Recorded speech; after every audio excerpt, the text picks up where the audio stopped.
Announce చేద్దామా మరి?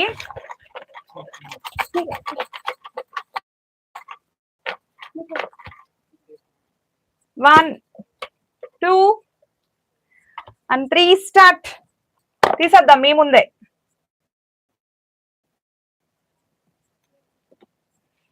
మీ favourite colour ఏంటి?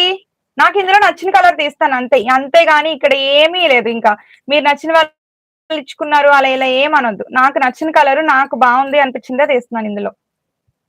తీసేనా? And first lucky winner is, ఇదేదో నచ్చింది కలర్, రస్ట్ ఆరెంజ్ ఇప్పుడు ట్రెండ్ అయిపోతుంది కదా, నాకు ఎందుకో ఈ ఆరెంజ్ నచ్చింది, orange shade. And orange shades చాలా సారీస్ అమ్మాయి. ఓపెన్ చేసేద్దామా? ఓపెన్ చేసేద్దామా? చేసేస్తున్నా, చేస్తా, చేసేస్తా. అమ్మో ఏదో ఆర్ మీద వచ్చింది, ఆర్తో స్టార్ట్ అవుద్ది నేమ్, ఎన్ఆర్ అని వచ్చింది, ఆర్ఏ.